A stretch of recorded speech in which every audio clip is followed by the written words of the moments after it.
Kde bolo, tam bolo. Slová, ktoré sú bránou do detstva pre celé generácie. Otvárajú svet, v ktorom dráci chrlia oheň, zvieratá hovoria ľudskou rečou a odvaha a dobro sú vždy odmenené. Čo robí rozprávku rozprávkou? Poďme sa pozrieť na znaky a rozdelenie rozprávok.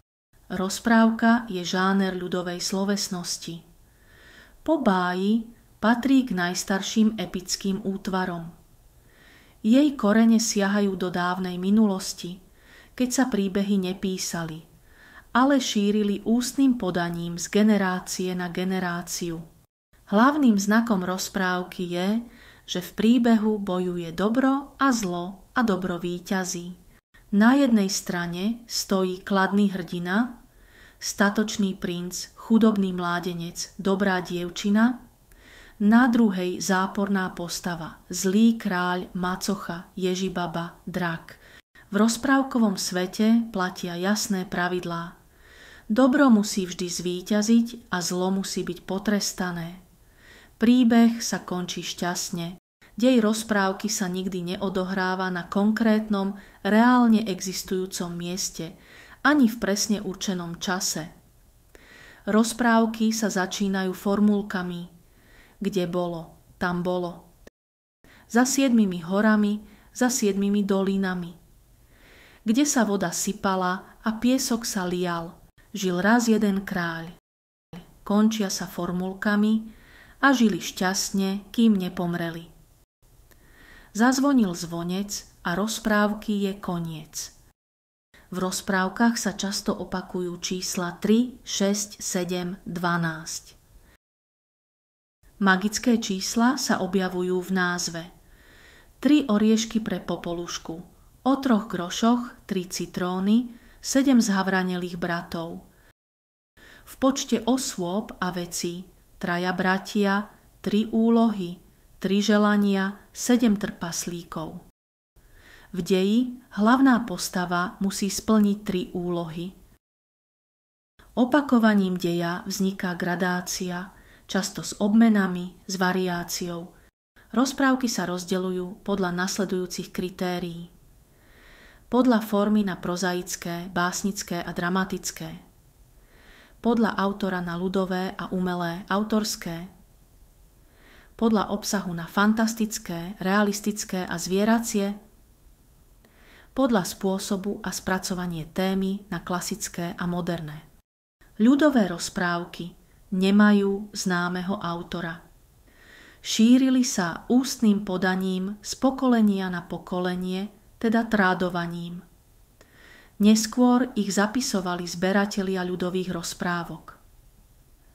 Vyjadrujú túžbu po dobre a spravodlivosti.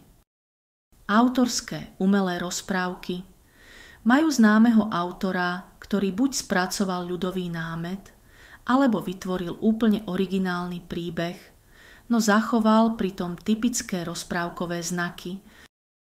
Fantastické rozprávky sú najčastejšie a najtypickejšie rozprávky, v ktorých sú neskutočné deje a neskutočné postavy.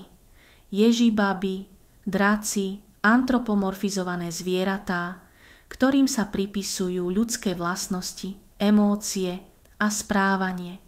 Vo fantastických rozprávkach sa objavujú magické čísla a čarovné predmety. Hrdinovia sa môžu premieňať na zvieratá a veci, môžu sa stať neviditeľnými, zomrieť a znovu ožiť. Zvieratám, rastlinám a veciam sa pripisujú ľudské vlastnosti. K fantastickým rozprávkam patria o 12 mesiačikoch, Popolvár, slncový kôň, popoluška. Realistické rozprávky sú rozprávky, v ktorých prevláda reálna skutočnosť. Fantastické prvky ustupujú. Nevyskytujú sa v nich neskutočné postavy a predmety.